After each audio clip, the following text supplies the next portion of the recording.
호선상가대 귀한 찬양 감사드립니다. 자, 오늘 우리 사회자 장로님께서 봉독해 주신 호세아 14장 5절부터 8절 말씀으로 은혜하실 말씀의 제목은 내 삶을 적시는 이슬의 은혜입니다. 내 삶을 적시는 이슬의 은혜.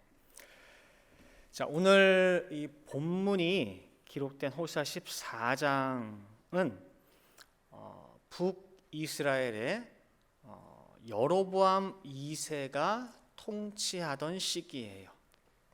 전 나라적으로 죄악이 넘치고 패역한 그 시대인데, 오늘 본문을 통해서 하나님은 너희가 하나님 앞에 범죄하고 패역했다 할지라도 잘못을 뉘우치고 회개하고 그 열매가 되기를 소원할 때에 하나님은 모든 과거의 잘못을 묻지 않고 따지지 않고 허물지 않고 다시 그들에게 한없는 은혜를, 은총을 주시겠다라고 교훈하고 계셔요.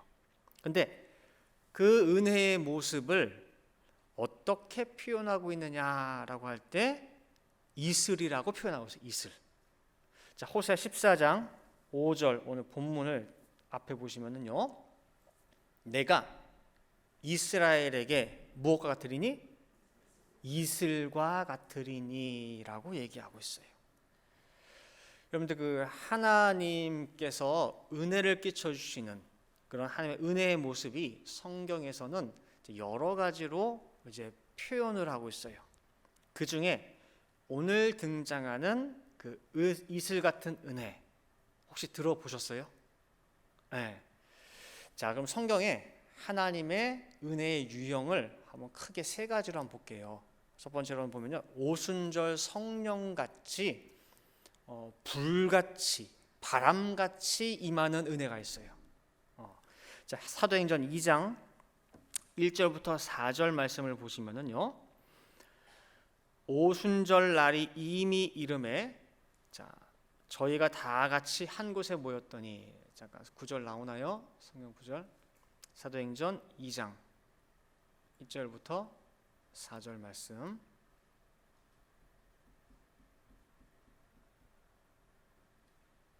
구절 안 나오나요? 네, 그럼 제가 읽겠습니다.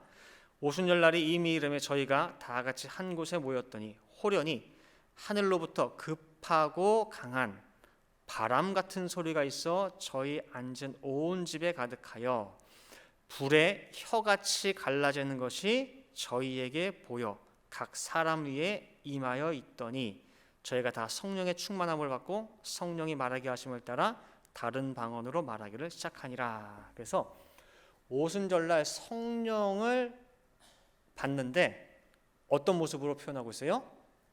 불같이 바람같이. 자, 불의 특징은요, 불 태우죠. 태워요. 그래서 죄가 있을 때 그 불 같은 은혜가 임하게 되면 죄라고 한 뿌리까지 다 태워버려요. 소멸시킵니다. 그리고 불의 특징은 뜨겁죠.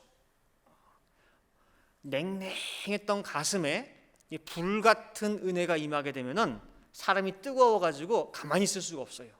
앉아있다가 일어나게 되고 일어나서 움직이게 만들어요. 그 다음에 또 불의 특징은 밝아요. 캄캄하고 어두웠던 마음, 그 흑암의 권세가 불의 은혜가 임하게 되면은 다 밝아지고 쾌청하게 돼요. 그리고 이게 불같이 임하고 또 바람같이 임한다고 했죠. 바람은 성경에서 숨결이라는 뜻이에요. 숨결. 우리 호흡할 때 숨이 있죠. 그래서 하나님께서 첫 아담을 지으실 때도 생기를 그 코에 불어넣으셨는데 그것이 숨이에요. 바람. 그래서 이것은 성령을 통한 생명을 의미합니다.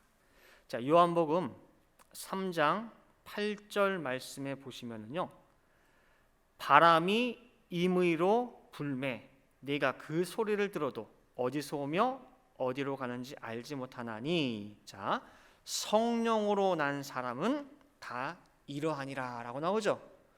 성령의 생명의 숨결을 뭘로 표현했느냐? 지금 요한복음 3장 8절에서 바람으로 표현했어요. 바람으로. 이처럼 불과 바람은 확실한 역사, 강하고 능력 있는 은혜를 상징합니다. 그 다음에 성경에서 하나님의 은혜의 유형 두 번째가요, 이른 비와 늦은 비로도 표현을 해요. 이른 비, 늦은 비. 농사 지을 때쯤 7월 달에 파종할 수 있도록 비가 촉촉히 내려요. 그럼 땅이 젖어 있잖아요. 그럼 다 밭을 갈아가지고 거기다 씨를 뿌릴 수 있도록. 그래서 그 비를 통해서 씨가 자라나기 시작해요. 그리고 쭉 자라가지고 나중에 거둘 때 좀 돼가지고 또 비를 내려가지고 열매가 연그를 수 있도록 그런 이른 비와 늦은 비가 있어요. 그래서 이것은 흡족한 은혜예요. 적당히 오는 비가 아니라 메마른 땅에, 메마른 심령에 소낙비 같이 내리는 성령의 은혜를 이렇게 비로 표현하고 있어요. 그 다음에 세 번째가 오늘 다루고자 하는 이슬 같은 은혜예요. 새로운 은혜의 역사이죠. 자, 그러면은 여러분 같으면은 지금 불, 바람 같은 확실한 은혜, 잊을 수 없는. 그 다음에 두 번째, 이른 비 늦은 비 같은 뭐가 쫙 쏟아지는 장대비 같은 그런 은혜. 그다음 세 번째, 이슬 같은 은혜. 셋 중에 고르라면 어떤 거 고르시겠어요? 1번이요? 2번이요? 3번이요? 네? 3번인 사람. 3번. 3번은 사람들이 잘 안 하려고 해요. 자, 예를 들어서 운동을 하거나 막 해가지고 집에 왔을 때 목이 너무너무 타. 그래서 물을 한 잔 벌컥벌컥 마시고 싶은데, 자, 나한테 물 좀 줘라고 하는데 입 벌려 그러면서 분무기로 칙칙칙칙 뿌려봐요. 성에 차요?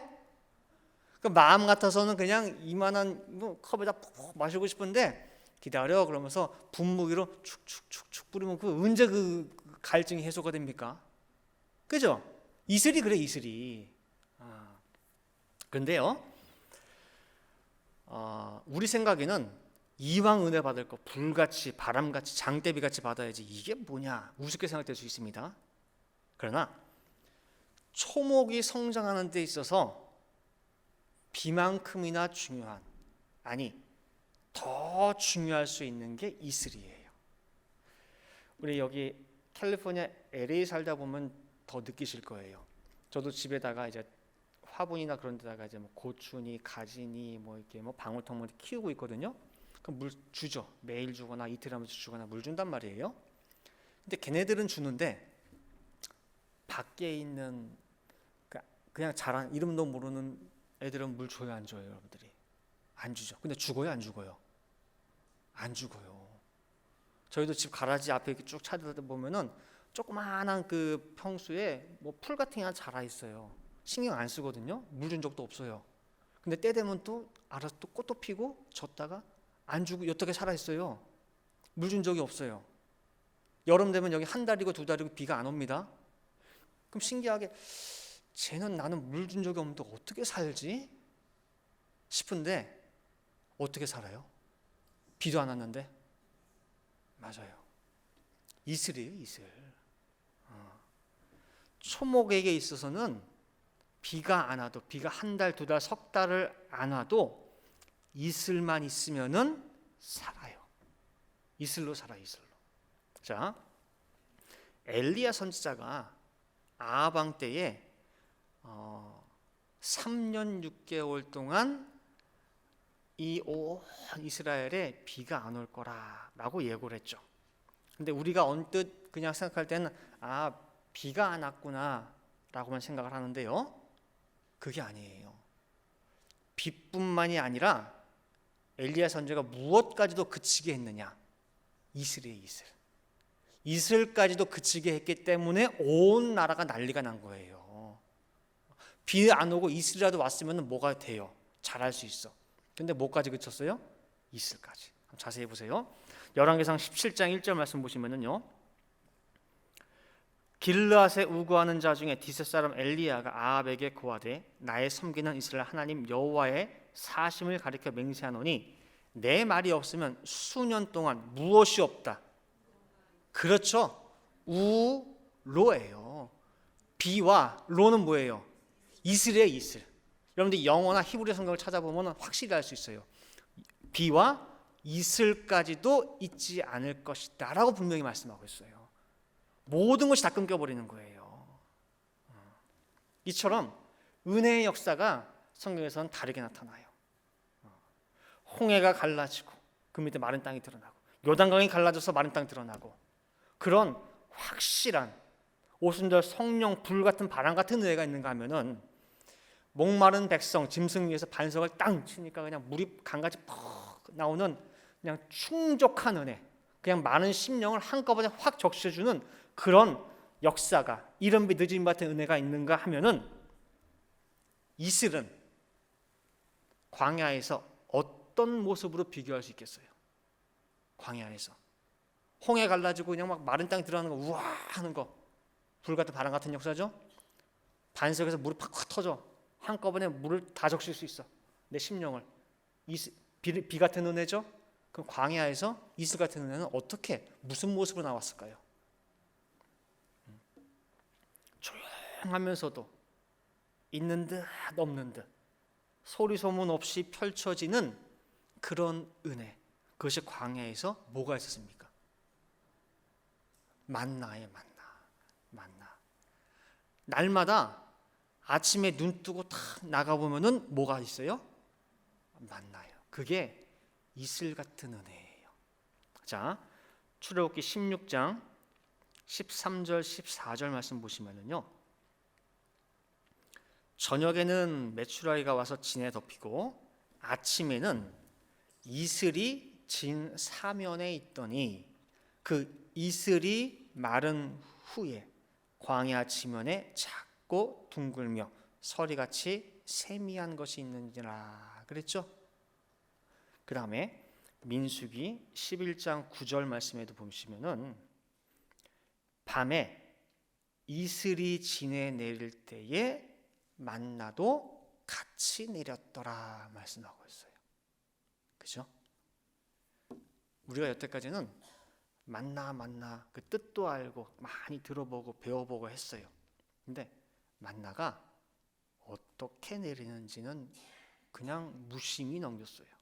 그냥 아침에 눈 뜨면 하얀 만나가 저절로 깔리나 보다, 그냥 마술같이 그게 그냥 하나님의 능력으로 짜잔 하고 나타나 보다 했는데, 알고 보니까 뭐예요? 이슬이에요, 이슬. 풀잎에 그냥 이슬 맺힌 줄 알았는데 마르고 나니까 그 안에 뭐가 남아있어요? 만나가 남아있어요. 작고 둥글고 불면 날아갈 것 같은 그런 하얀 만나가, 그거 먹고 이스라엘 백성들이 광야에서 견딘 거예요. 버틴 거예요.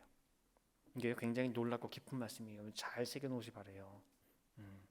매일같이 양식 삼아 먹었던 만나가 뭐냐? 바로 이슬 같은 은혜예요. 우리 신앙의 이 노정을 걷는 데 있어서도요, 어느 경우에는 이 특수 은총인 뜨거운 불의 역사도 필요해요. 또 어쩔 때는 폭포수 같은, 수납비 같은 그런 은혜도 분명히 필요해요. 그러나 내 신앙의 뿌리를 깊이 내리도록 하는 은혜는 뭐냐? 날마다 먹는 이슬 같은 은혜요, 만나라는 거예요. 아시겠죠? 자, 그러면은 이슬 같은 은혜의 그 특징을 보면은요, 두 가지만 볼게요. 첫 번째는요, 이슬은 언제 내린대요? 밤에 내려요. 밤에.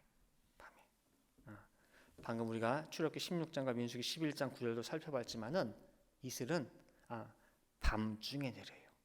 자, 그럼 이거는 무엇을 의미하느냐 할 때에, 자, 우리 인생 쭉 살다 보면은 늘 순탄해요? 아니죠. 언제나 순탄한 난만 있는 것이 아니에요.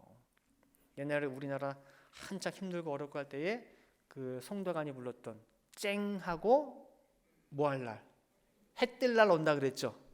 지금은 어둡고 힘들고 하지만은 분명히 뭐가 온다? 쨍하고 해 뜰 날 올 거라 그랬단 말이에요. 마찬가지로 우리 인생에도 늘 낮만 있는 것이 아니에요. 낮과 밤이 교차해요. 사업도 늘 잘 됩니까? 친구끼리도 늘 좋아요? 교인들끼리도 늘 좋고 화목합니까? 어쩔 때는 막 소쿠리 비행기 타고 쭉 올라갔다가, 그죠? 그러다 보면 또 뚝 떨어질 때도 있고. 그게 우리 인생이에요. 그게 우리 신앙생활이고. 낮에 햇빛이 쨍하고 밝았던 것만큼 그 밤의 어둠은요, 더욱 짙게 다가오는 게 우리 인생이에요. 근데 아무리 절망과 좌절이라고 하는 그 지독한 밤이 우리 성도에게 찾아와도 낙심이 없는 이유가 뭐냐면요, 그 지독한 밤중에 어김없이 찾아오는 은혜가 있어요. 그 은혜가 뭐예요? 이슬이에요. 이슬. 아까 이슬이 언제 내린다고 했어요? 밤에. 있는 듯 없는 듯.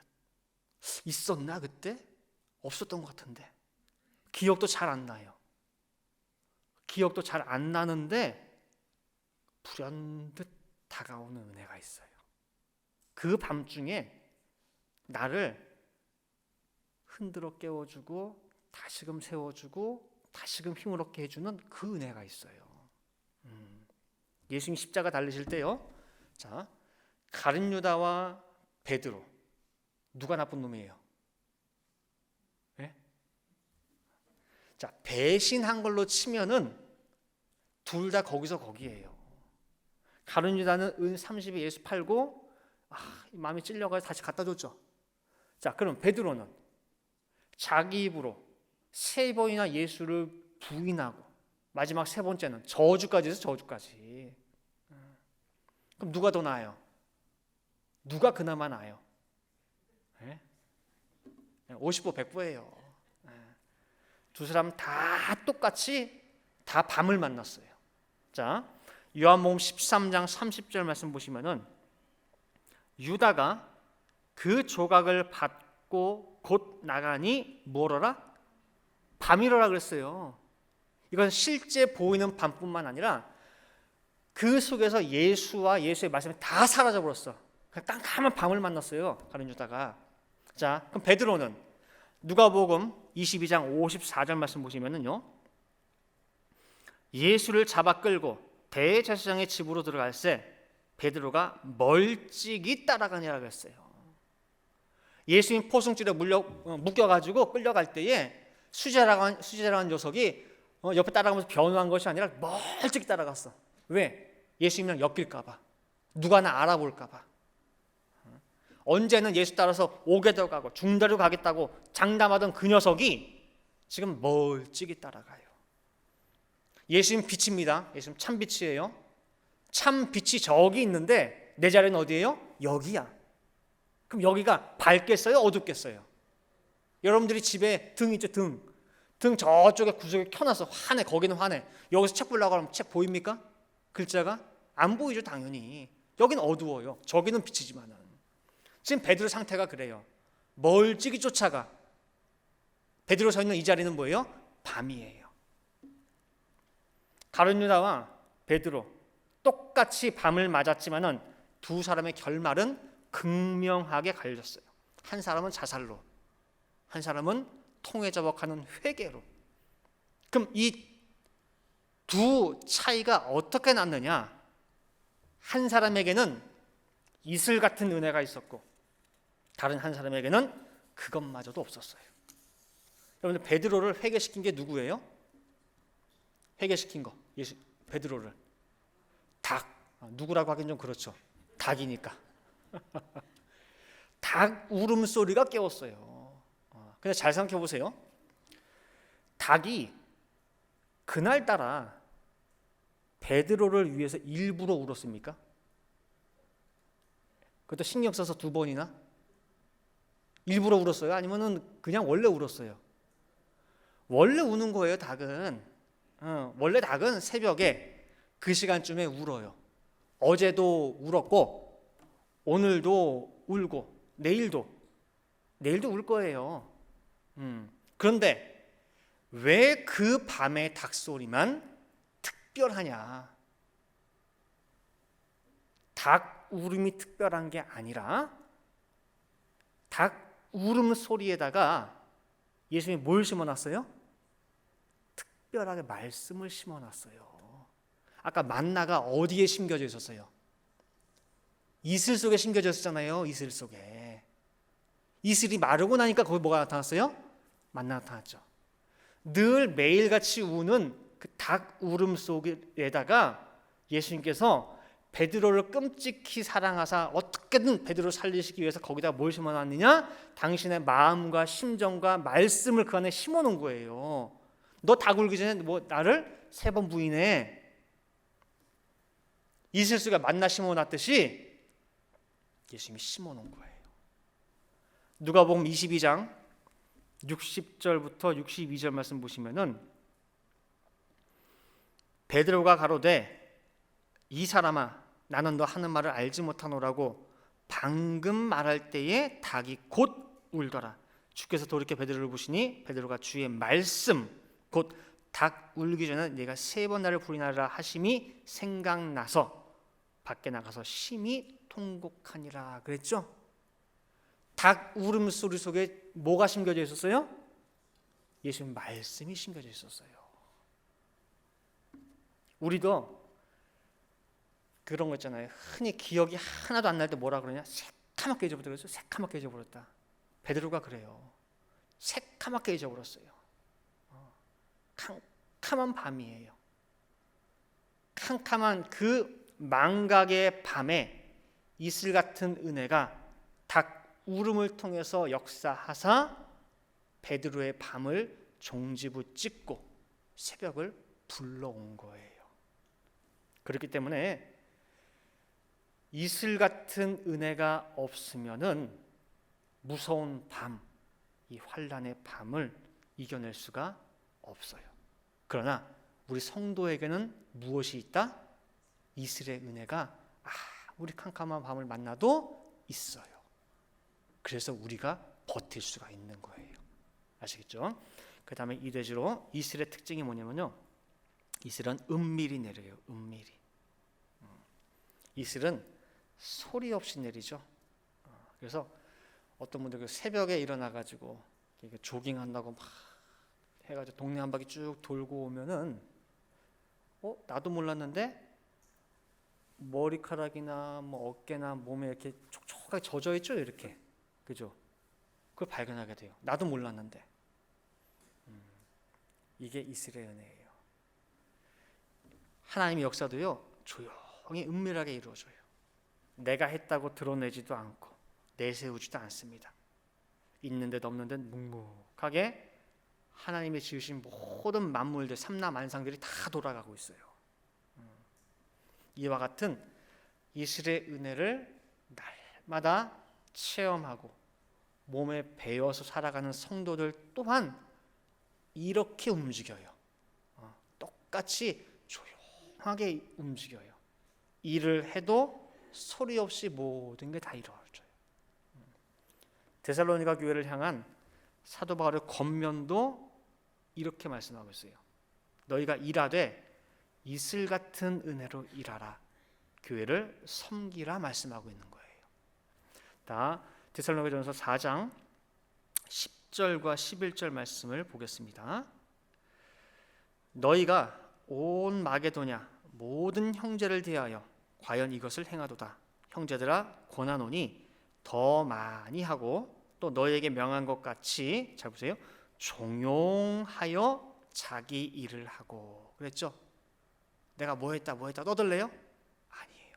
이슬같이 조용하게 자기 일을 하고 너희 손으로 일하기를 힘쓰라 말씀하는 거예요. 너희가 이슬 같은 은혜를 받았으면은 일을 할 때도 뭐같이? 이슬같이 일하라는 거예요. 이제 결론 맺도록 하겠습니다. 자, 오늘 이렇게 이슬을 살펴봤죠. 특징을. 자, 이 이슬의 특징을 지금 살펴본 그 개념을 가지고 오늘 본문 한번 다시 볼게요. 호시아 14장 5절부터 7절 말씀입니다. 자, 내가 이스라엘에게 무엇과 같으리니?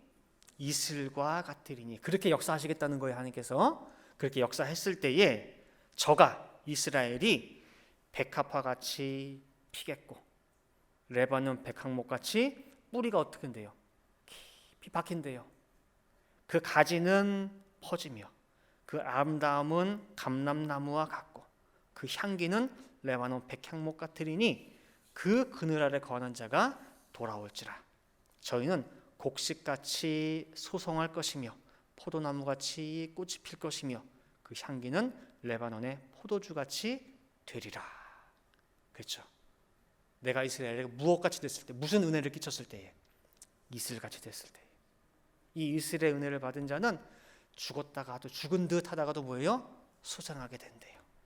그리고 향기를 바라게 된대요. 그리고 내가 언제 그런 은혜를 받았지? 느끼지도 깨닫지도 못하고 있는데 어느새 그 뿌리가 레바논 백향목같이 깊이 내린대요. 그래서 오늘 이 말씀을 꼭 간직하시길 바라겠습니다. 눈에 띄는 확실한 은혜, 체감하는 그 증표, 그뿐만 아니라 뭐 부흥회 때 받은 감격스러운 은혜, 그뿐만이 아니라 정작 밤을 만나 죽어가는 영혼을 소생시키는 건 뭐예요? 이슬이에요. 내가 정말 매일같이 읽는 성경 한 장, 구속사 한 페이지가 그 이슬이 될 수가 있어요. 내가 짧지만은 무릎 꿇고 기도하는 3분이고 5분이고 기도하는 그 기도가 나에게 뭐가 될 수 있어요? 이슬의 은혜가 될 수 있어요. 정말 바쁜 삶 가운데에 주일 예배 드리고 수예배 드리고 짧지만 공부하고 하는 그 시간들이 또 나한테 뭐가 될 수 있어요? 이슬의 은혜가 될 수 있어요. 그래서 이 이슬의 은혜를 충만히 받게 되면은 나도 몰라 어느 순간 내 가지가 넓게 펴져가지고 뭐예요? 열매가 맺어져 있고 내 뿌리가 깊이 내리고 있어요. 그래서 이 은혜 속에서 한시도 떠나지 마시고 날마다 아름다워지고 향기를 바라는 모든 성도 되시길 간절히 바라겠습니다. 자, 마지막으로 하나만 읽고 마칠게요. 시편 110편 3절 말씀 보시면은 시편 110편 3절, 자 이거 다 같이 한번 읽어볼까요? 다 같이 시작. 주의 권능의 날에 주의 백성이 거룩한 옷을 입고 즐거이 헌신하니 새벽 이슬 같은 주의 청년들이 주께 나오는도다. 참 좋죠. 벌떼 같은 주를 위해서 내가 헌신하겠나이다. 그러니까 무슨 소리를 들으냐면은 할 일은 많은데 일꾼이 너무 부족한데 안타까운 그 심정을 듣고 내가 여기 있나이다. 나를 써주소서라고 주의 청년들이 나오는데 헌신하기 위해 나오는데 하나같이 다 보면 뭐예요? 이슬을 머금고 있어. 이슬의 은혜를 충만하게 받은 그 청년들이 벌떼가 쫙 나오는 거예요. 그 감격스러운 그 현장에 그 역사에 다 동참하시는 우리 모든 성도들 되시기를 간절히 바라겠습니다. 함께 기도하시겠습니다. 사랑과 은혜가 충만하신 아버지 하나님, 오늘 이렇게 거룩한 주일을 맞이하여서 저희들에게 이렇게 귀한 말씀을 허락해 주시니 감사를 드립니다. 오늘 이 예배의 자리에 참석하고 있는 심령 가운데에 정말 상한 심령, 메마른 심령, 어두운 그런 메마른 땅과 같은 심령이 있지 않습니까? 아버지 그 모든 마음에 주시는 말씀을 통하여 촉촉하게 적셔 주시고 다시금 소송케 하여 주시고 다시금 새 힘을 얻는 놀라운 역사가 있게 허락하여 주시옵소서. 이렇게 예배 때만 받는 또한 그런 은혜가 있는가 하면은 늘 날마다 삶 속에서 주시는 특별히 밤에 내리는 이 이슬의 은혜를 오늘 말씀을 배웠습니다. 아버지 하나님, 이슬의 은혜는 내가 깨닫지도 또 인지하지도 못하는 가운데 주신 하나님의 특별한 은혜입니다. 아버지 하나님, 내가 이 어려운 가운데서도 그래도 힘을 얻고 살아가는 것이 알고 보니 나도 모르게 역사하시는 하나님의 이 이슬 같은 은혜인 줄 깨달았사오니 날마다 주시는 이 은혜에 저를 감사할 수 있게 도와주시고 그래 하나님의 관심과 초점이 온전히 나에게 맞춰져 있다고 하는 것, 내 주변의 모든 사람과 환경을 나 하나 세우기 위해서, 도와주기 위해서, 힘을 주기 위해서 하나님께서 열심을 내서 정말 다 만들어가고 있다고 하는 것을 깨닫는 가운데에 정말 이제는 아버지께 진심으로 감사하고 찬양하고 그로 말미암아 기뻐할 수 있는 우리 모든 성도들에게 도와주시옵소서.